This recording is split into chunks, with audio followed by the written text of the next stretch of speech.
देवीं सरस्वतीं व्यासं ततो जयमुदीरयेत्। मूकं करोति वाचालं पङ्गुं लङ्घयति गिरिं यत्कृपातमहं वन्दे परमानन्दमाधवम्।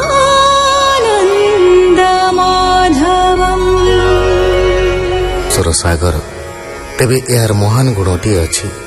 सत्य त्रेतया और द्वापर जुगरे यथाक्रमे ध्यान यज्ञ और पूजार्चना कले जो फल मिले, कली जुगरे केवल श्रीकृष्ण नाम संकीर्तन कले सेही फल मिली थाए।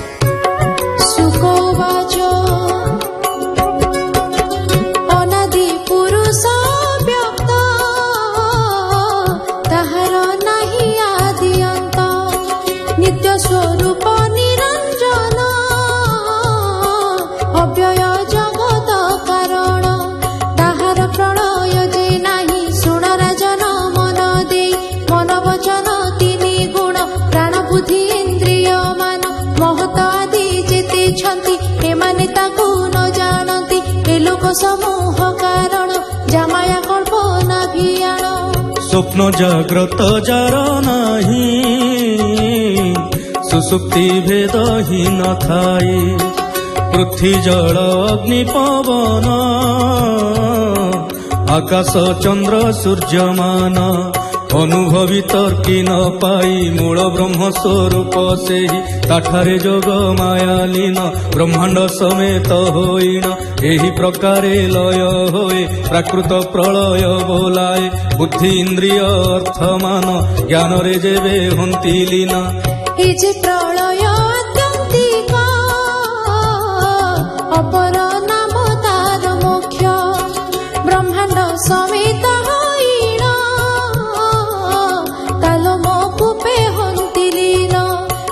पुरुष निरंजन जोग मायादि समितेण अपना स्वगुण करी प्रभा को आकाश विस्तारी लीन हुई से इच्छा को महाप्रलय बोली ताकू जेमंत होई मेघ माने पवन सकाशु गगने घोटंती पुणी छाड़ी जानती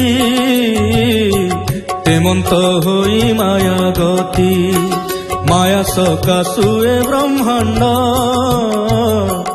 उत्पत्ति क्षय पुणी रुंड जेमंत सूता क्षीय होई ओतप्रोते वस्त्र हुई से वस्त्र फिटिले से सूत्र हेमंत ईश्वर जंत्र तेमंत विकार मायार ब्रह्मंटी बोलाए संसार जोग माया पुरुष ठारे कार्य कारण जे आवरे अन्य आश्रय से करे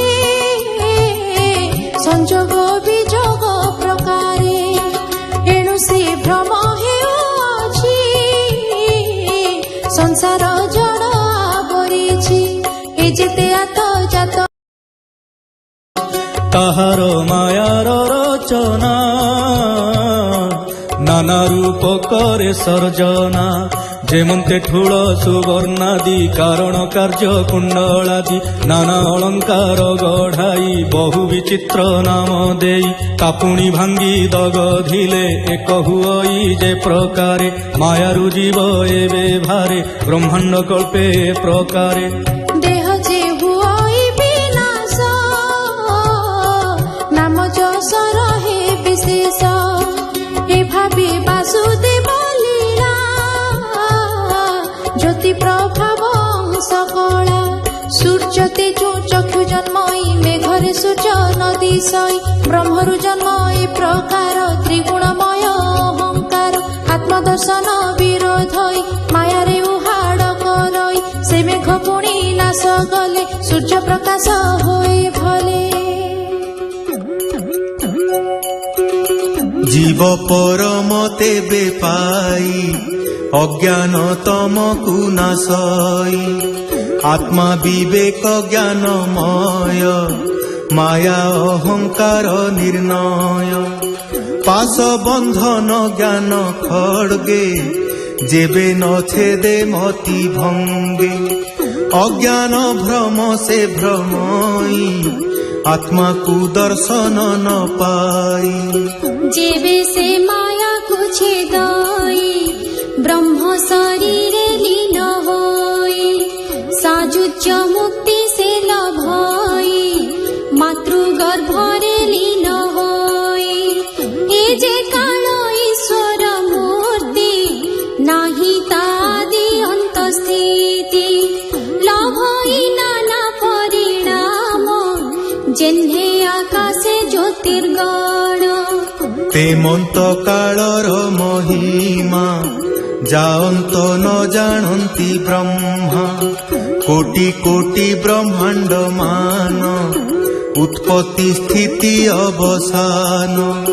କାଳର ଅନ୍ତ ନାହିଁ ରୂପ ଯେଣୁ ବାସୁଦେବ ସ୍ୱରୂପ, ମାୟାର ଗୋଚର ଯେଣୁ ଚାରି ପ୍ରଳୟ করে ତେଣୁ। এ নিত্য নৈমিত্তিক দুই প্রাকৃত অত্যান্তিক হই, কাল এ প্রলয় করই ঈশ্বর দেহে লীন হই। কে বা বিস্তারি কহু অর্থ ব্রহ্মাদি লোহিবে সমর্থ, সংসার সমুদ্র দুস্তর তারণে বিষ্ণু কর্ণধার। বাসুদেব পদার বিন্দ যেবে ন ধরে হৃদ মধ্য, সে কাহি তরিব সংসার বুড়ই তম মহাঘোর। বইত আশ্রে বিনা প্রাণী বাণিজ্যে সমুদ্র ন জিণি, তালীলা অবতার কথা শুনিলে খণ্ডে ভব ব্যথা। পঢ়ি গায়ন কলে প্রাণী তরে সংসার তরঙ্গিণী, শ্রী ভাগবত পুরাণরে অমৃত পুরিছি বিস্তারে। এ তত্ত্ব ভাগবত যেণু পুরাণ ভাগবত তেণু, এ যে পুরাণ রস গীতা প্রথমে কাক্ষর কথা। বৈকুণ্ঠনাথ মুখুজাত প্রণব স্বরূপে সম্ভূত, তাকু যে তিনি অক্ষরেণ অনন্তে উপদেশ পুণ। পুণ 24 অক্ষরে অনন্ত ব্রহ্মাঙ্কু যে দেলে, ব্রহ্মাঠারু 4 শ্লোকেণ পাইলে নর নারায়ণ। নারদে নর নারায়ণ 10 শ্লোকেণ দেলে পুণ। নারদ ব্যাসে উপদেশ 7 শ্লোকরে পরকাশ। ସେ ବ୍ୟାସ ମୁନି ବିଚକ୍ଷଣ 18 ସହସ୍ର ଶ୍ଲୋକେଣ, ଆମ୍ଭେ ଯେ ସୁକ ତାଙ୍କ ଶିଷ୍ୟ ଆମ୍ଭଙ୍କୁ ଦେଲେ ଉପଦେଶ। ଏବେ ଗଙ୍ଗାର ତୀରରେ ବ୍ରହ୍ମ ଋଷି ସଭା ମଧ୍ୟରେ, ତୁମ୍ଭଙ୍କୁ କହି ଏ ପୁରାଣ ଆମ୍ଭେ ଯେ ହୋଇଲୁ କାରଣ। ଏହି ପୁରାଣ ତୁମ୍ଭେ ଶୁଣି ଲଭିବ ବିଷ୍ଣୁ ଅଙ୍ଗ ପୁଣି, ହରିଚରିତ ପରିପାନ କାଳ ଖଣ୍ଡିବେ ମୁନିଜନ। କହଇ ଦାସ ଜଗନ୍ନାଥ কৃষ্ণ চরণে দেই চিত্ত। ইতি শ্রীমদ্ ভাগবতে মহাপুরাণে পারমহংস্যাং সংহিতায়াম 12 স্কন্ধে 4র্থোऽধ্যায়ः।